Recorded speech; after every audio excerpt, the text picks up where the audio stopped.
So of course the first thought was to be a doctor, but the 12 years of school gave me diabetes. Um, and Yep. then my mom suggested nursing, and then the job security is great. You can find a job anywhere. You guys see a lot of traumatic stuff. And you said you were type 1 diabetic. Mhm. You said you were adopted, Mhm. right? And then you, on top of that, you were saying that, oh yeah, I can speak Russian, but you're also black. You had all these cards stacked up against you. I'm just trying to figure out, how did you go through that? Honestly, the way I look at it, so I could look at it one to two ways. Hey guys, my name is Adam Khan, and I created this podcast called STEM for Them. For those of you who are joining in, thank you so much. I really appreciate it. Today we got a crazy episode coming along. We have Tosha Lev, who is a male nurse that works in the OBGYN side of the department in the hospital, and he is a nurse practitioner student right now at Baylor University. So today we're going to have amazing topics about going through what it's like to be a nurse and what they didn't tell you that should happen versus what actually happens in the patient care field. One notification that we're going to get into is that we have a merch store coming up very, very soon, in about 2 weeks. We got all the shirts that you need, all the apparels that you need, any coffee mugs. You're going to get it. It's going to be amazing. It's going to be a sneak peek coming up very soon, and I will announce that date in the next video. So be on the lookout for that. Let's play.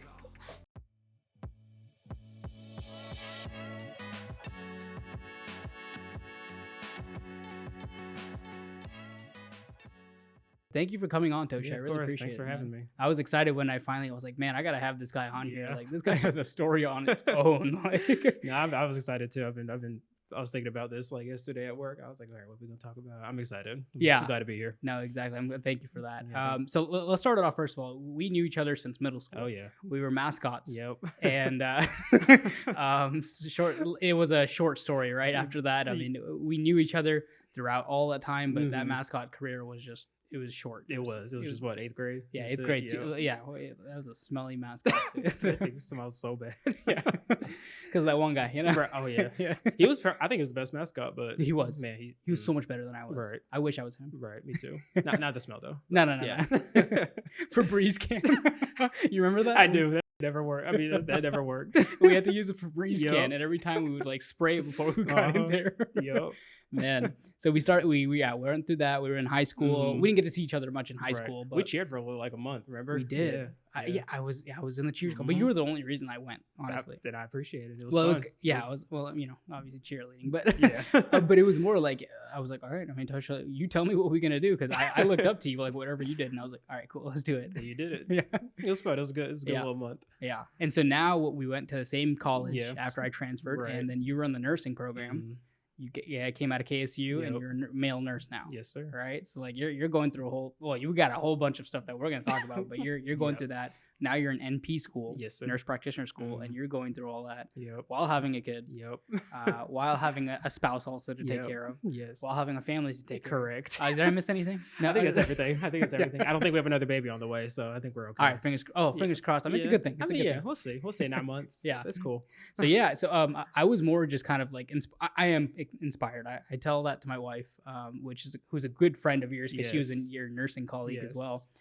And I was like, man, Tosha is just something else. Just your story I was just like, how is this man still like living life? Like, because the way you did it, right, was you have such a calm personality, and yet like your life is like there's so much moving parts. Right. But yeah. you like continue to like strive for it, and I'm like, dude, I really don't know how you do it. Like and I'm trying to pick your brain today too, because we get to talk about it when we went to college together too for like that semester. Right. But it wasn't enough, right, to understand Right. where you were going through. Right. Right. So tell everybody about a little bit about yourself first of all. Yeah, of course. So, like you said, we met each other in middle school.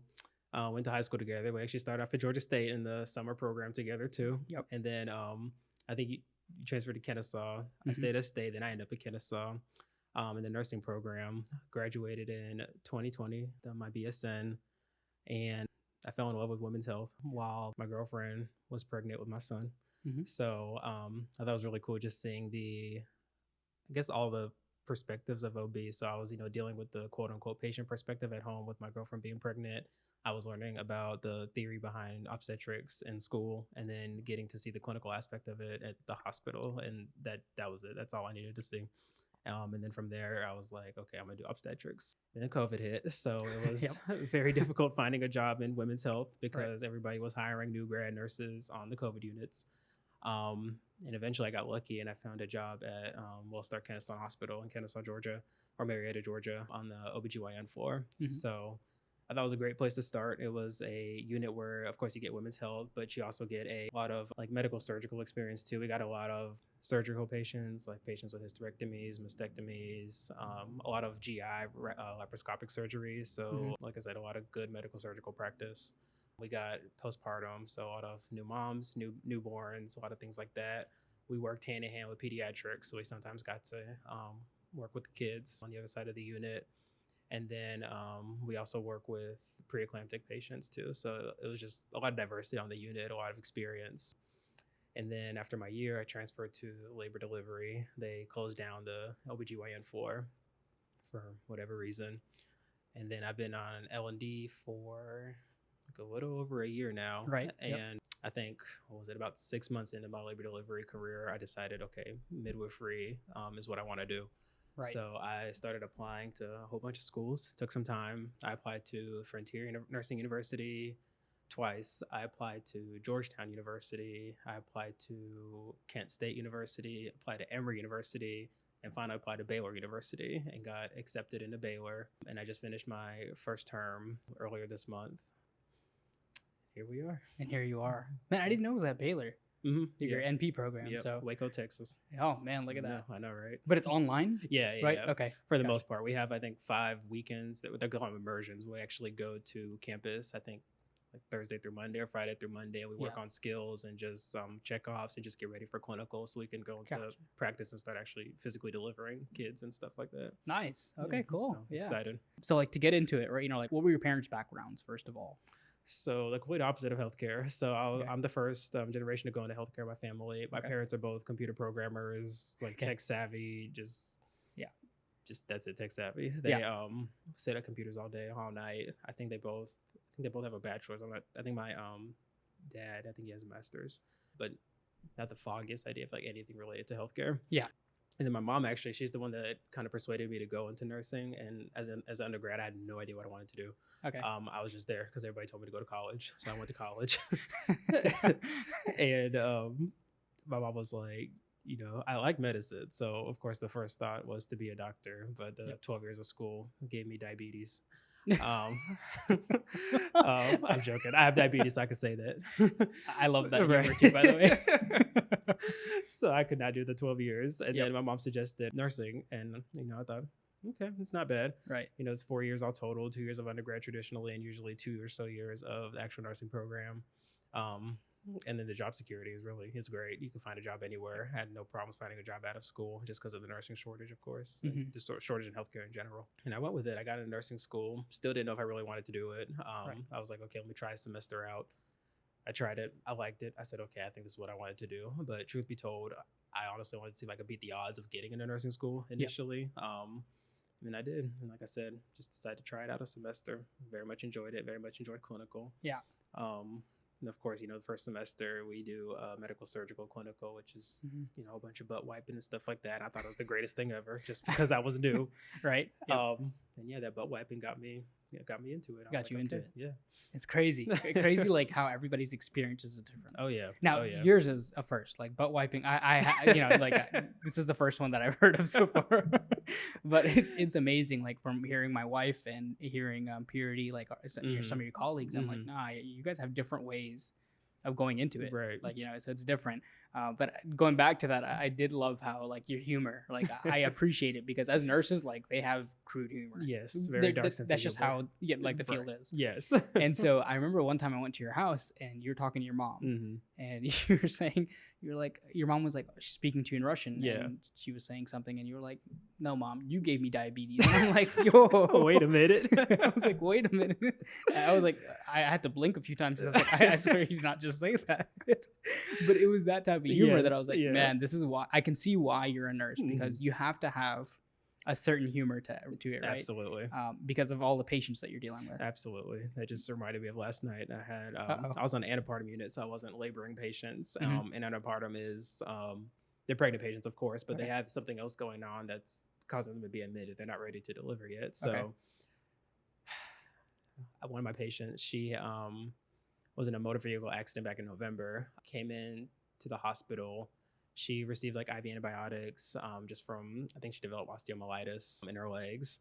So that requires antibiotics. She was getting that. She got discharged and was told to follow up outpatient with antibiotic treatment, which she did not do, of course. Came back to the ER with maggots in her legs with wounds, and that caused her to be admitted.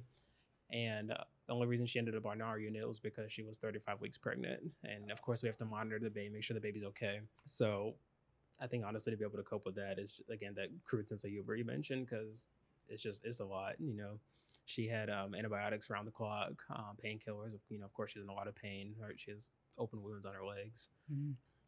She was on blood thinners because she was bedbound from the legs. She couldn't walk. She had a history of drug use, just a lot of things. And I honestly, again, the only thing that could get me through that shift was the dark sense of humor that all of us have. Yeah. All right. So, I mean, you got to reach out. Mm-hmm. Like it's a dig deep kind of thing. Yeah. But it really helps. Like I can see the nurses, like, because of what you guys see a lot of traumatic stuff. So, right. But it's like, I can see where where that's coming from. Right. Now, going back to kind of what I want people to understand is kind of your background. And you were the first one who was telling me that. And I got to learn, you said you were type 1 diabetic. Mm-hmm. You said you were adopted, mm-hmm. right? And then you, on top of that, you were saying that, oh yeah, I can speak Russian, but you're also Black, right? It's a big part. It's facts, right? Just in case anybody's not looking at the camera, right? But we were talking about that a long time ago, and you had like all these cards stacked up against mm-hmm. you, yet you still went through this whole process. And you went through the nursing department. You mm-hmm. went through that, and being a male, like in this situation, mm-hmm. It is a little bit more. It's easier for you, but it's also more difficult. Right. It's both, right? Like yes. There's a hand to it, and obviously the female nurses can know both of those. Like you do get a little bit of an advantage, but at the same time, it's also not that same way because you're looked down upon in the sense. Right. But you went through all that. With the statistics that you have, it doesn't make sense. Of you being accomplished. The odds are against you. Right. And yet you were still able to do that. And I'm just trying to figure out, how did you go through that? Like throughout your high school years, through your middle school years, even your college, you just did it. You didn't really complain. I never heard you once complain about something that was like against your odds, mm-hmm. Maybe like you complained about like small things like, this test is BS, Right. But nothing like that really mattered. Mm-hmm. So how do you do that? I just don't understand. Honestly, the way I look at it, so I could look at it one to two ways. Like, dang, I'm a male, I'm Black, I want to do nursing and women's health. It's never gonna work. I give up or use it to my advantage. I'm different, so make the university, the nursing school, whatever, the hospital I'm working for, make them diverse. Be the first, and that's the way I approached it. In nursing school, yeah, it's a women-dominated field typically. Right. Who cares? Go into nursing. If that's what you want to do. It. If you want to do whatever you want to do, go for whatever you want to do, and that's what I did. You just apply. The worst they could say is no. You just try again. Eventually somebody will say yes. I guarantee it. So it took me 2 times to apply to nursing school. I got in my second time. So like I said, they said yes. So I went in nursing school. Before I realized I wanted to do obstetrics, I had no clue what I wanted to do. I worked as a CNA at Emory St. Joseph's Hospital. I worked med-surg. I worked ICU, ER. Didn't like any of it. And typically men in nursing go into the ICU, the ER. Mm-hmm. But I 110% knew that is not what I was interested in or not what I wanted to do. Right. And like I mentioned before, go for what you want. So I first thought it might be pediatrics. And then I saw, a little toddler that was incredibly sick and traumatized from an accident that he was in. And I couldn't do it. It was just too much. And then as I mentioned earlier, seeing, my girlfriend pregnant, going through all that, that's what made me realize I wanted to do obstetrics. And again, going back to going for what you want, go for what you want. And I did. I applied as a nurse extern at Wellstar Cobb Hospital in L&D with the mindset that, again, the worst they could say is no. Luckily, they told me that I could come, and I started. And then that kind of helped me realize that this is proof that, just because I'm a male doesn't mean I can't, work in women's health. If that's truly what I want to do, truly what I'm, passionate about. So as a new grad, I made the decision to just apply to all women's health positions.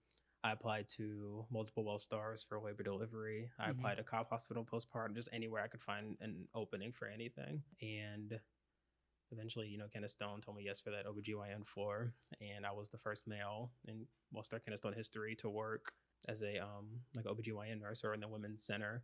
The first nurse to work OBGYN, the first male nurse to work mother baby, and the first male nurse to work labor.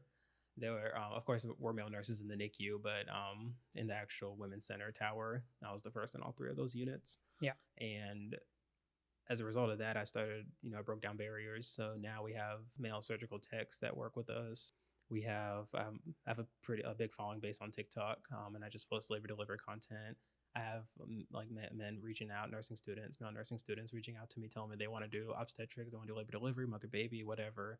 And I tell them to go for it. Like, and they, they voice their concerns. They're worried about being a male in, women dominated field, a field that's so intimate, intimate to women, I guess. Right. For lack of better words. And then truth be told, I just tell them, if you're respectful, that's all that matters. You're here to do your job. You don't make it, if you don't make it awkward, the patient doesn't make it awkward. And that's what I learned really quickly. You're a nurse. You're here to, help to do your job, deliver, in this case, deliver baby, make sure mom's healthy, make sure baby's healthy. And if you do that to the best of your ability, then there's no problem. And to my surprise, I thought I would have a lot more pushback, being a male working labor delivery, and surprisingly I have not. Even with, culturally, Middle Eastern cultures typically don't want male providers. And I honestly have not even had a problem with that. Wow. So I do believe, professionalism can go a very, very, very long way. And if you're truly passionate about what you want to do and make your patient know that, and make whoever you're, working with know that, then there's no problem at all. Right. Yeah, exactly. And so did you ever get to a point where you were intimidated, like at some point, because of you're the only one in the field? You said you were the first one to do that. Absolutely. Like I mentioned, a lot of women's health is very intimate, with postpartum. You're helping, breastfeed, with labor delivery. There's a lot of, stuff that involves the genital area of women, like cervical check, stuff like that. And of course, that's very intimate. Of course, I'm nervous, because, the patient's husband is there. Right. I'm a male provider. That's some people, they don't like that. And I was very nervous, about getting a lot of pushback. But, again, going back to the professionalism, it makes a world of a difference. And I learned quickly that if I can bond with everybody in the room, that makes it even easier. First, of course, the patient comes first always to me. So I'll bond with the mom, and then I'll find something we could relate to with the dad. And then the husband and I, we get close, the patient and I get close, and then we're just a big happy family, and there's no issues. But again, just going back to professionalism, it's probably the biggest takeaway, just be professional. Yeah. So I think that goes a long way with any field you're in. Oh yeah, absolutely. Right? Absolutely. And in your situation, that it just makes it even less of a standardized thing for you. It just kind of goes around that way. Right. Do you ever go to a patient if they're type 1 diabetic? Do you ever try to bond with them and be like, hey man, I got a little pocket thing for you too. I got a diabetic monitor too. Last night. Yeah.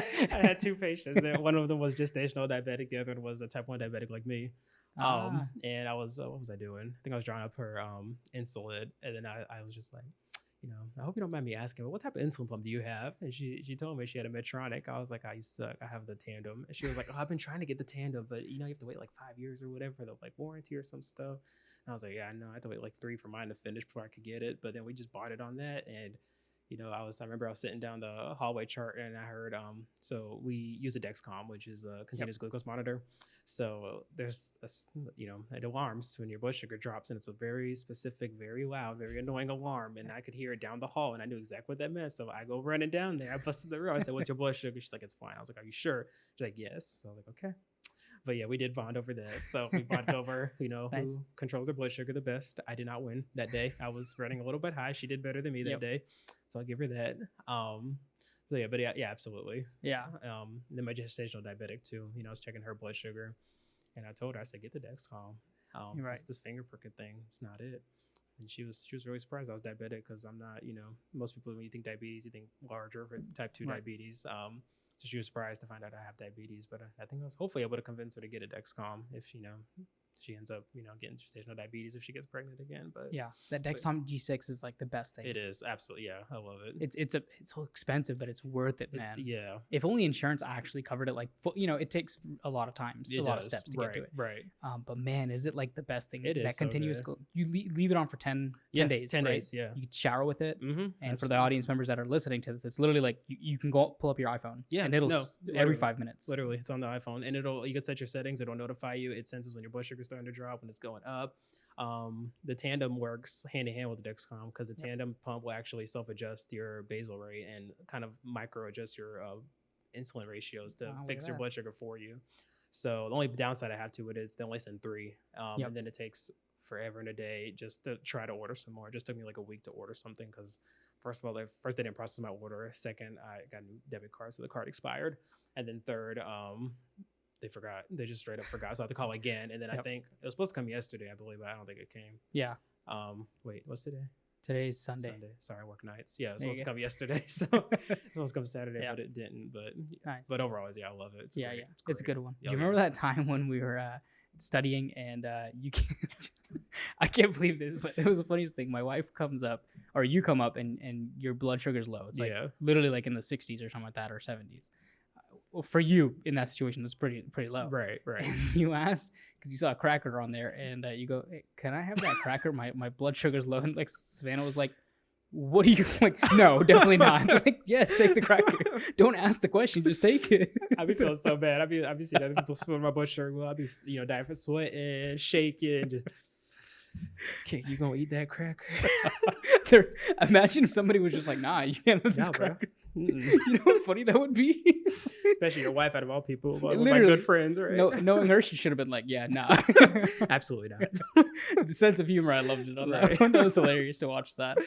And so there was this one story you told me, and I'm just kind of going off of all the memories that we had, which I would love to go through. But there was this one time, me and my friends and your friends, Miguel and Jasmine, and then we were all kind of talking. We were in the biology department. Right. We told you come over and just take a look at what we got. Yeah. And you told us this story about your first patient interaction when you just came off of spring break. And so I kind of want people to know if that's okay to share that story, but it was traumatic for me, I will say. But the way you put it, you made it a funny story at the end, right? Like the way you did it. And I would love for people to kind of hear that story. So start us off, Right. So once upon a time, it was beginning of nursing school. It was like first semester, I believe. We were at clinical. It was the week after spring break, so I had a week off. I was excited, ready to get back into it. First semester vibes. So we get there, we're doing our thing, and then all of a sudden, I was with my preceptor, and our patient coded. So, we start doing all the things. She tells me to go grab the crash cart. I got no idea where that is. So I said, I don't know. So she's like, okay, well, you get up here. And I was like, huh? So of course, all of us, we have our CPR, certification, of course, to do clinical. So I jump up there. I'm little. This is a bigger patient, so I end up getting on top of the patient.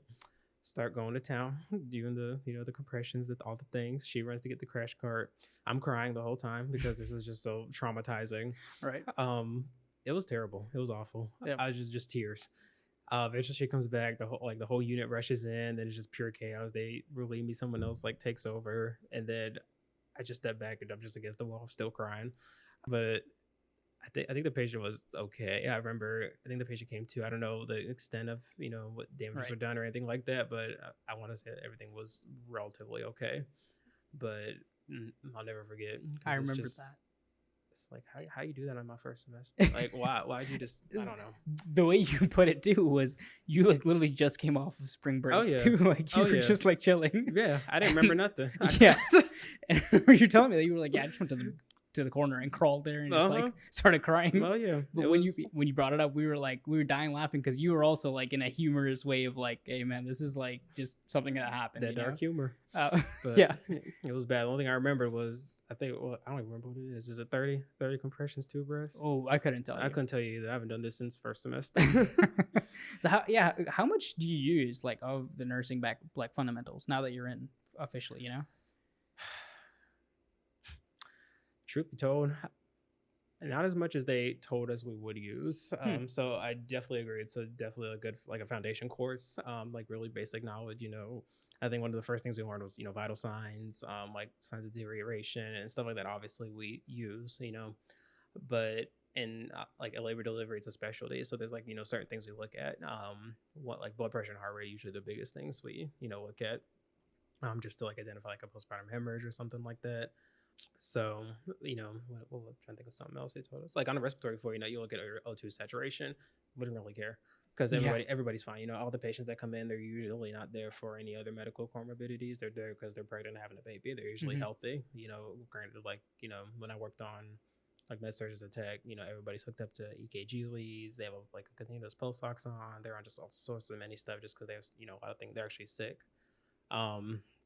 And I believe if I worked in med surg, I would use a lot more of the foundations. But they're definitely, the core behind whatever specialty you go into. I think you just focus more on like certain like parts or certain aspects of the fundamentals than others in other fields.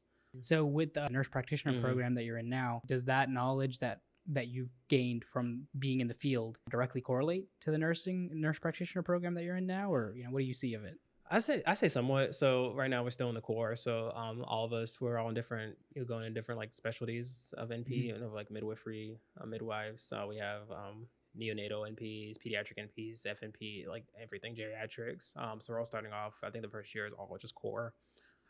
So this past trimester, I took statistics for like the third time. Since undergrad.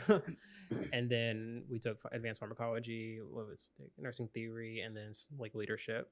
And I would say like some of the stuff I learned in undergrad pharmacology, and then some of all the medications I gave on the OBGYN floor, I see that I'm like, okay, I'm learning more like about it, and kind of I know the basics of the medications, so it made it a little bit easier to like fully learn them in the class. Right.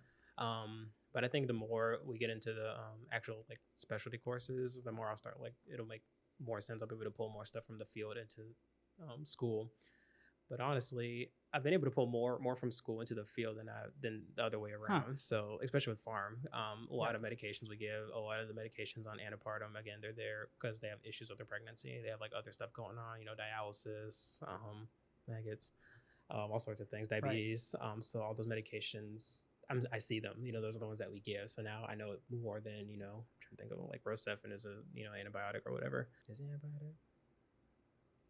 Or is it cephalosporin? Man, you asking the wrong person. Shoot, I don't forget. I just gave this last night. I'm thinking of vancomycin. I know that's antibiotic. There you go.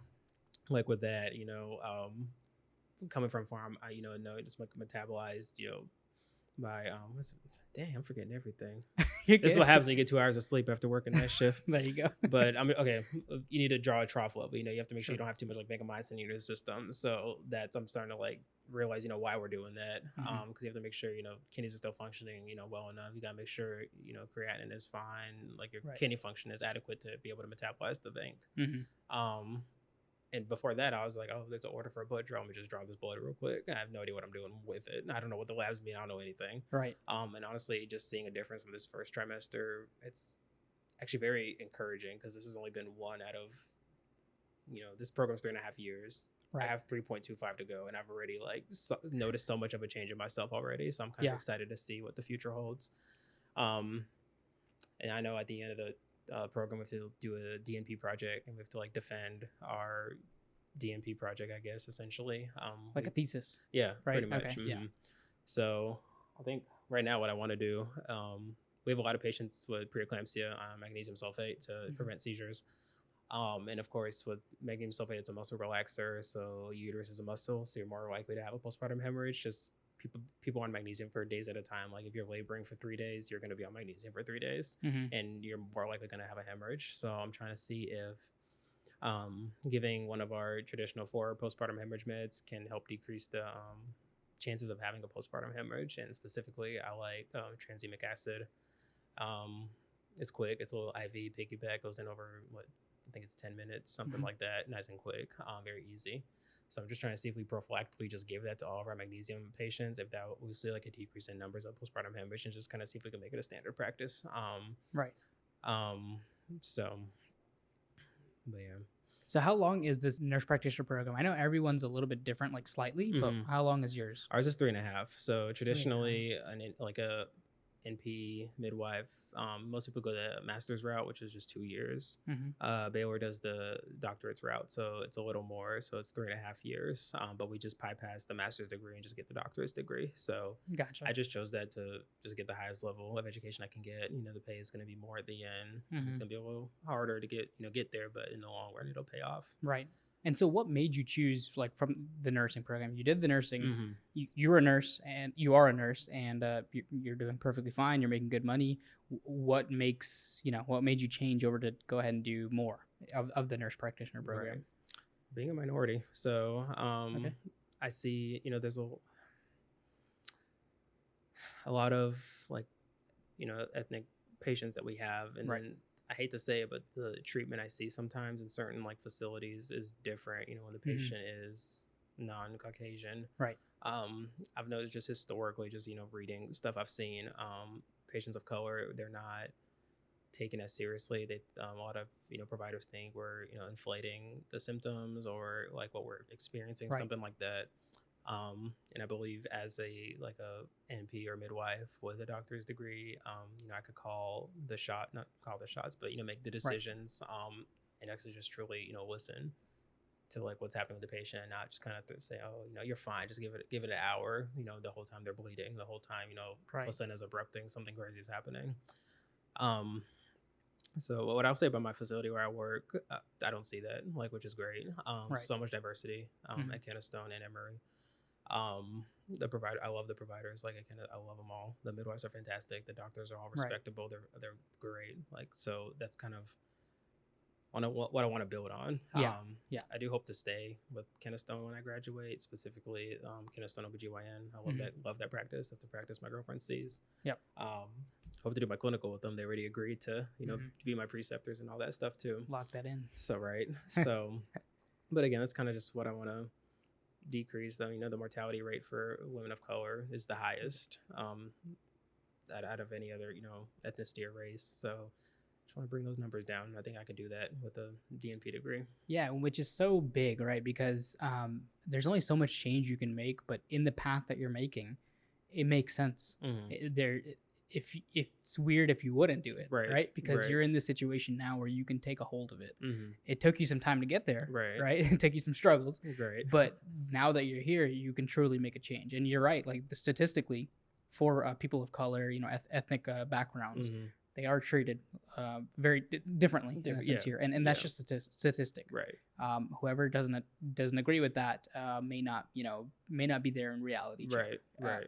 And that's a hard thing to hear, especially in the country of America, because of the system is a little bit different here. Right. It's very different actually. So, I agree. Yeah. Yeah, and so because of that, the background that you have with that, it just helps other people. It's going to help you basically strive because you can understand each patient that's coming through, whether they're coming from a different background or maybe they're Russian. Literally, like it's that you have so many backgrounds that you can add into it. And I think that's a huge part when you bring up the minorities thing. Like I can understand where you're coming from because there has to be somebody to start it, and there are people out there who are doing a great job, but they also need somebody who's just as talented as you. And so getting to that point is something that I always like have admiration for you for continue to go. For me, I would have been done. Hey man, this is it. Well, it's tempting because this travel nursing thing looking real appealing. These travel nurses make money, man. I know. We have a lot of travelers right now, and they're just coming with 3 shifts a week, no call shifts, $4,000 a week. Man, what's going on with this?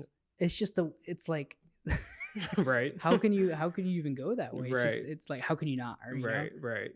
And when I hear like how much these people are getting paid, I'm like, come on. And it comes with the pros and cons, right? Yeah. Just like anything, liability is there. Exactly. I think I'm PRN or as needed at Emory, Johns Creek, and L&D, and they treat me as a traveler. So of course, I get paid a little more because I am PRN. Sure.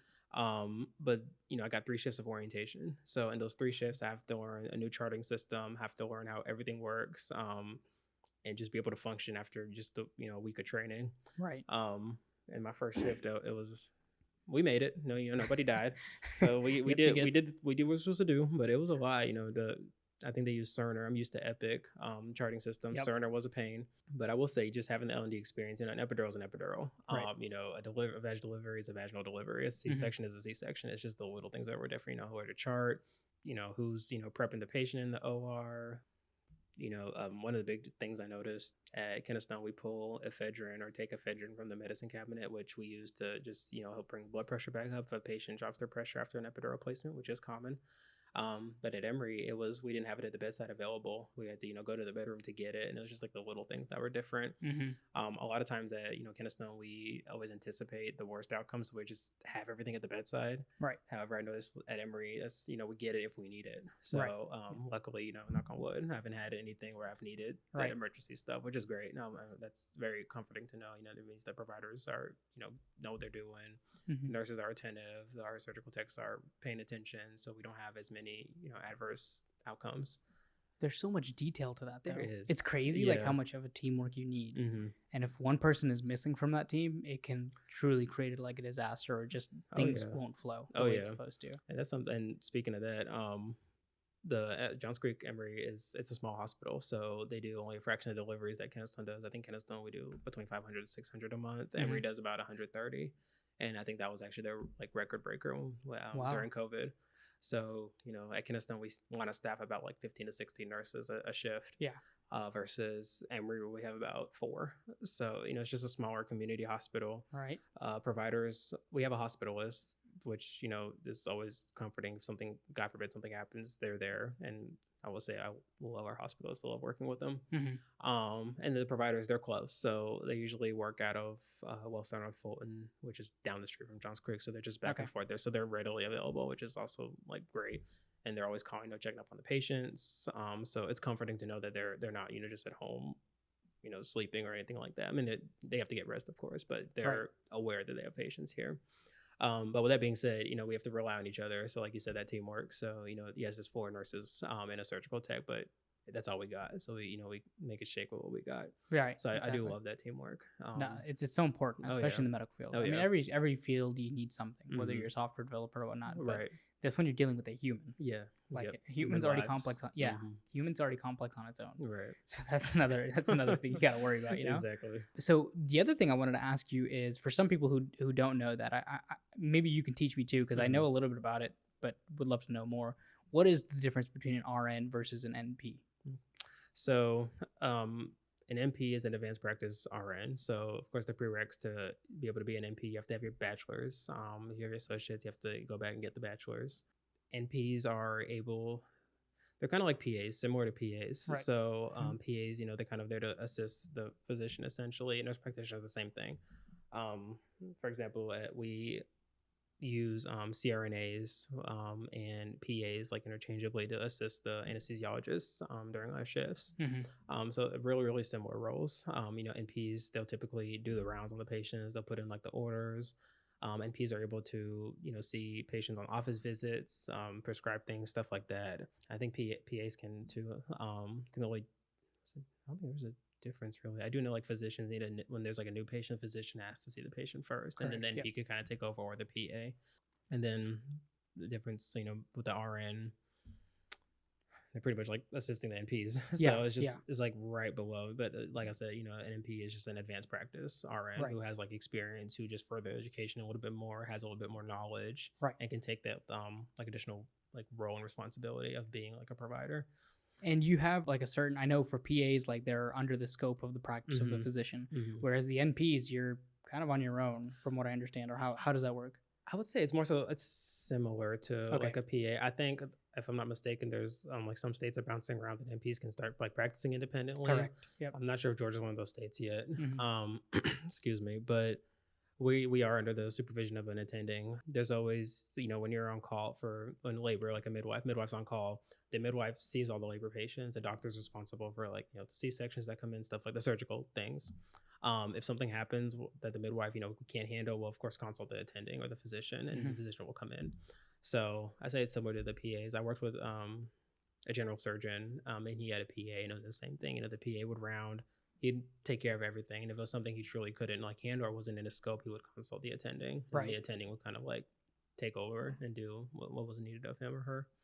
So yeah, I noticed that too, because you're right. PAs and NPs just have a similar role. Oh yeah. But for at least for the PAs, I know you have to go through your bachelor's for the most part, and then from there you have the master's program, which is like 2 years, 2.5 years. Whereas NPs, you got to go through the nursing program or bachelor's, like you said, and then from there you can either go to the master's program of nurse practitioner, Mhm. or you can do what you did, which is a doctorate Right. in that situation, which is Right. 3.5 years on Right. top of the 4 years. Right. Right. So yeah, there's a lot of similarities Oh, to yeah. it, but it Mhm. seems like their roles are like there are minor differences. Very, very You know. minor. Truth be told, I'm not too familiar with them. I do know Right. what one of them was PAs follow the medical model, and then Yep. NPs we follow the nursing model, just because that's what Yes. the way is just the training is brought up. Yep. And you're still able to, like, as NPs, you're allowed to diagnose, Mhm. and treat them as well. Right. Right. So there's not Right. much of a difference in that sense. Right. Now there's like maybe some differences, like obviously from a physician to a PA Mhm. and to an NP, but that's a different story Yeah. because they go through residency in medical school. Mhm. Whereas like those trainers for PAs and NPs, they're not going through the full residency program. Right. I say in a way, it's, I agree, it's less. Yeah. Because residencies, it's 4 years. You Right. do your undergrad, or you get your bachelor's, 4 years of medical school, get the MD degree, and then you have 4 years of residency where you're learning how to be a doctor, and then you can finally kind of like branch off. Versus, Exactly. I think the reason behind that is, as a doctor, you're the doctor. There's no one. Everybody's falling back on you, so you Right. need to make sure, absolutely sure, you know what you're doing. Right. Versus, NPPAs, we will always, have the attending for the most part if we're not practicing independently. So education's a little bit less, it's between 2 to 3.5 years, depending on which degree. And then of course we have similar like a residency, but it's not 4 years. I'm not sure how long the residency is for like practitioners, but I know for like new grad nurses, it's a year. Right. Yep. And truth be told, it's not even, you're considered a nurse resident, even though you're, full blown working on your own. You're not, or, you don't have a preceptor for that full year, Right. but you're, considered a resident. So I'm not sure if it's similar to that, but there's definitely some type of residency, but I don't think it's as long as a year. And I know that even after being an NP, you can go into do your PhD as well. You can do that in nursing as well, after, I believe afterwards, but you can even do that like after NP, and you're like, how much more is there left? Right. Yeah. I think they were talking about that actually, like DMP versus PhD, and I think they told me like the DMP is more clinical and PhD is more like research based, which confuses me because the amount of research we have to do in the DMP program is ridiculous. Yeah. So, but yeah, I know for the PAs, there's like an MPH program on top of that. Okay. Masters in Public Health, so they can go through that, and it just kind of, it's more like if you want to go into research as well. Obviously, there's more to it, but that's one way. Like if you want to go work at the CDC or something, you can get your PA's, a license certification, and then from there you can go and do more research for it too, and then you can get your PhD on top of that. So there's a lot. There's so many ways to go about it. Right. But we should probably just stop and just kind of let you be where you're at.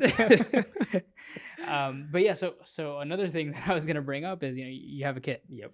An adorable kid, first of all. Thank you. But he actually looks like you more than anything else. Oh, yeah. Yeah. And I'm like, man, this he's a handsome kid. Thank you. He's gonna get some girlfriends soon. Yeah. He probably's got some already. Yeah, definitely. There you My go. girlfriend's mom. That's there first. you go. Yeah, first love right there. Their first love. There you go. So like, how is that? Balancing it out. You're in the sense of you kind of do it on your own, right? But I don't know. Again, I don't know how you do it, and you still don't get enough sleep and all that kind of stuff on top of that. So I definitely sacrifice sleep. I work nights, and honestly, it was not my plan to work nights. I worked days for my first year when I was a nurse, and then when I went to L&D, the only thing they had was night shift. My plan was to be on nights for the bare minimum, go back to day shift. Right. Then I work nights, and I realized it just works better with my schedule. I have the whole day, every day. At nighttime, I'm not missing anything. My son, he goes to bed at 9. So, from 7 p.m. to 9 p.m., I'm all depressed because I'm like, okay, he's eating dinner. I wish I could watch him eat dinner or something like that, or, unwind with him. But after 9, he's sleeping. My girlfriend's sleeping. Nothing's happening. Right. I'm making more money. You get night shift differential. And truth be told, I actually sleep so much better during the day. I get home, I'm exhausted. So I usually fall asleep now around like 9:30, 10 in the morning. I can sleep till 5 easily, no problems. And true, that sleep just hit different when you work nights. It's just, I bet it does. It's so good, And sorry, this is so off topic, but just you seeing everybody go to work in the morning, you're going home to go to sleep. I love it. It's so weird. It's great. I love it. It is weird though, but it's because when Savannah was doing that, because during residency, obviously, like that's kind of one of the options that they have is like, or one of the only options, go work at night, and so I'd be going to work and she'd be like just coming, dragging her like lunch box across, the bags under the eyes. Yeah, I'm like, hey, how's it going? She's like, Good night, and she's like gone. She's like, I'm ready to go to sleep. But it's crazy, like because I used to be like, oh, we can go to like dinner like at 5, and she's like waking up at 5 p.m. Right. And I'm like, that is so weird, but it's like you got to figure out a way. You do. And the way I've done it is like my first night off, like I'll barely sleep. Like, I'm off tonight. I work tomorrow night, but tonight I slept like 2 hours. Went to bed at 9:30. I had to get my son at noon from his where was he? It was his like nanny's house. Yeah. So I got 2 hours of sleep, but with that being said, I'm able to go to sleep like tonight. Sure. And then in general, if he's with his grandparents or something, it's just me and my girlfriend. I'll sleep till about like 2 at the latest and get up and try to have the rest of the day, and then try to sleep regular at night. But yeah, I mean, I could easily sleep till 5 o'clock, but there's so much to do during the day, Yep, exactly. Like those, those brokerage accounts that you have, like those Roth IRAs, right? that you got to max out. Exactly. Just adult stuff, Exactly. Yeah, taxes. Yeah. Right. Oh, I love taxes. Yeah, right. But overall, I mean, like I said, it just works better. I could function like if I'm working back-to-back nights, which I try to cluster all my nights in a row. Mm-hmm. I could sleep from 9 to 3 and I'll be good. It gives me from 3 to about like 6 when I have to leave to work on school, so I get all my schoolwork done. I'll take my stuff to work. Sometimes there's downtime and I'm able to pull out my laptop, get some stuff done. Right. Then come home, do it over again. On my off days, I call them Starbucks days. I'll just kid goes to daycare, drop him off, come home, grab my backpack, and Starbucks from 9 a.m. to 6 p.m. and just knock out like all the work I have to get done. And I'll try to knock out all my work by Friday, so that way the weekend is free. And then I'll try to work the weekend nights, so that way I don't have to wake up and immediately go to school and then immediately go to work. Exactly. So I try to work like weekends. I did go part-time, so it was very difficult to be full-time and in school. Granted, I have my second job, so essentially I'm still full-time. Right. We have the on-call shifts and my requirement for my other job. So yeah, it was a lot this semester. Has anybody told you that you're just not doing enough in life? Or am I the first one to tell you that? I think you and my mom. My mom, she's like, you could do more. Well, your mom's Russian too, so like they're like you're Europeans and like Pakistanis, like we're very like, no, that's not enough. Right, keep going. Keep going. Because dude, every time you tell me that, I'm like, I just don't understand the way it works. Like, how does your brain work? I'm just like, dog, this guy's like working on like 2 hours of sleep. He's got a few brain cells left and like just trying to go through it. Mm-hmm. And you do it, Yeah. With your kid now too. How exciting is it to like kind of see him grow like throughout the days, It's honestly like 9-day difference. I was just looking at his picture his first picture I ever took of him when they pulled him out. He was ugly. And now he's so I'm sorry. Hey man, you gotta tell it like it is, okay? Not every baby's cute when they come out. Right? Not at all. They just gotta be honest. Yeah, I know he was a little fugly. I'm sorry. Fugly, but I mean, he grew in his features. Real like. He did. He's tall. He's like about at my hip now. He's crazy. He's running around. He talks like so well. He just learned the words sure and of course. So every time I ask him something, he does this, the finger, the thumb. He's like, of course, or sure. So he doesn't say yes anymore. It's one of those two. And then he's into Transformers now. So there you go. That's his whole like Christmas list. And he likes Iron Man and Spider-Man. So he's got good taste. He does. I agree. I mean, expensive taste. Right. But I mean, that's not the problem. It's good taste. Hey, he's a good looking kid. He'll get through it. Right. But yeah, watching him grow, it's just like every time every week is something new, like something new he learns. He came home one day from daycare and just started counting. I was like, okay. Alrighty then. Right. Check. Yeah. That was easy. Right. Good job, daycare. Right. I mean, he's almost potty trained fully now. He finally figured out how to poop in the potty. Finally. So. How old is he now? 3. 3. Mm-hmm. Man, he's getting up there. He is. That's so crazy. Like it was literally just like I feel like it was like 1 year ago when we actually had literally. Yep. Which is insane. It is. Like it just doesn't make any sense now. Are you gonna get him into gymnastics as well? I think so because give the background. Actually, we didn't even tell like what people like who you are outside of that. Well, fun fact: I was a gymnast. When did I start? I was like 3 or 4 when I started gymnastics. Did that for like 10 and 11 years. Quit at 15. Yep. Started cheering. Initially, I wanted to do something for the high school to get the t-shirts and the jackets and stuff like that. Yep. And I was like, I don't know what to do. Well, I can flip.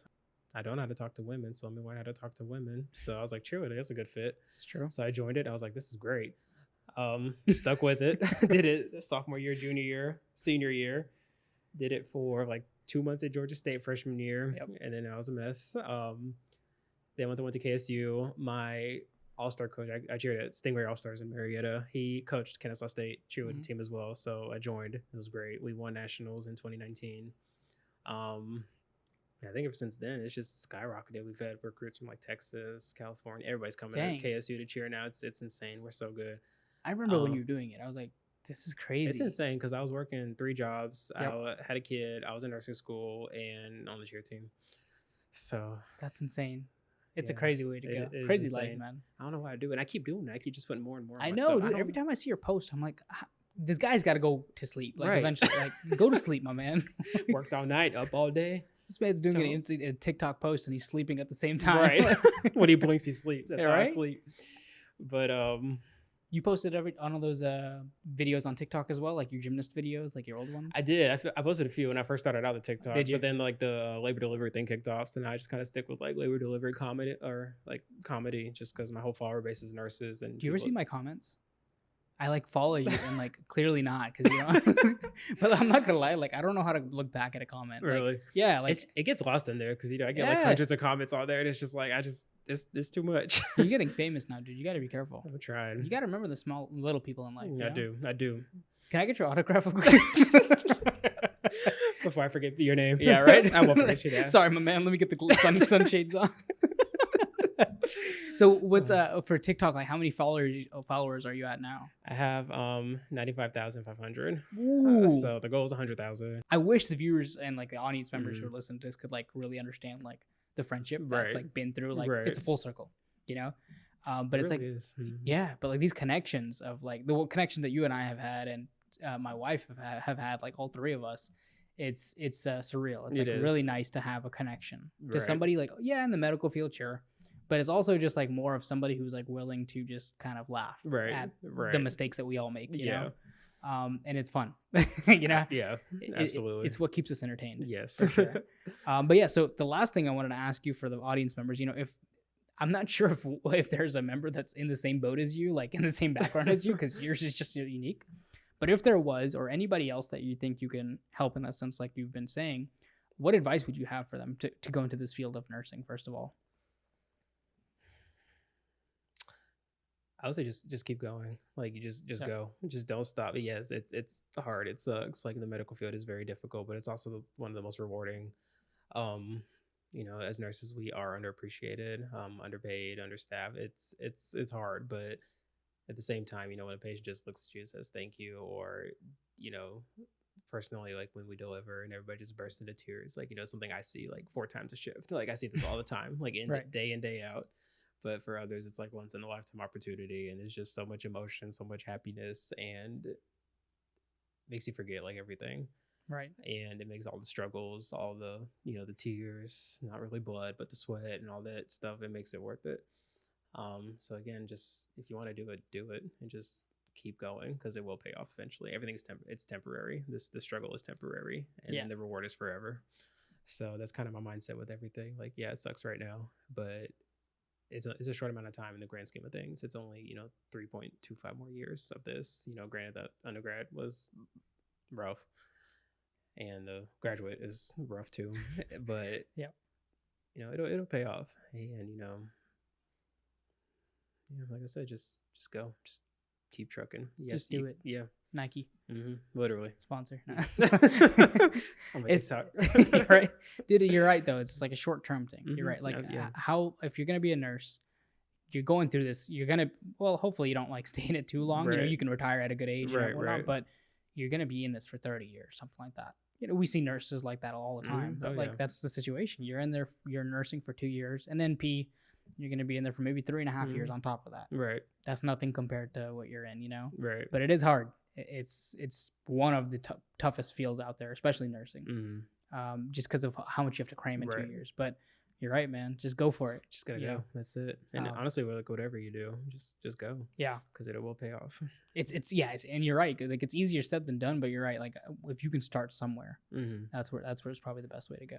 I think something else I realized too, and just I hope everybody else realizes, is like the worst that can happen is you're told no, and if you're told no, you just try again. And that's literally what I learned quickly, because I remember getting my first rejection. I've never been rejected for like anything. Got into like all the undergrad like prerequisite when I was taking my prereq, got in like every school I applied to, and then got told no from GSU for nursing school, and that was kind of like a shock. I was like, wow, never been told no before. And then that's when I realized that that's the worst that can happen. You just keep trying. Right. Tried again, got in. Same thing with the NP school. Like, it's going to be harder to get into, nursing school.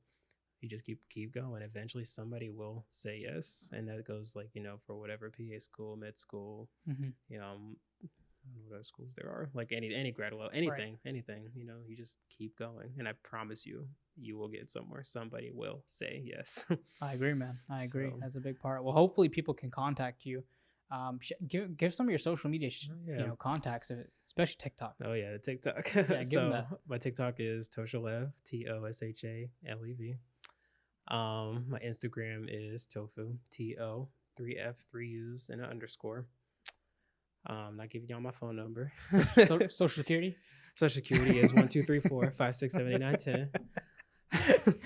But credit card number. There you go. But yeah, man, thank you again. If anybody has any questions or anything, this is just coming from a genuine person. Like, Tosha's the one to know. Like, you're the one to ask, really, in my opinion, if you have the time. Yeah, of course. That's a little bit different with 95,000 followers and whatnot. But if you guys have any questions, please contact him. First of all, he's a great resource, and you're just so much more open-minded and being able to gently give them what the news is truly. So again, I thank you so much for coming on this podcast. Yeah, thanks for having me. It was great, man. Of course, we're gonna do another one. Oh yeah, absolutely. We have to. We'll have to figure that out. But yeah, man, I'll talk to you soon then. Sounds thank good. you. Thanks for having me. Absolutely.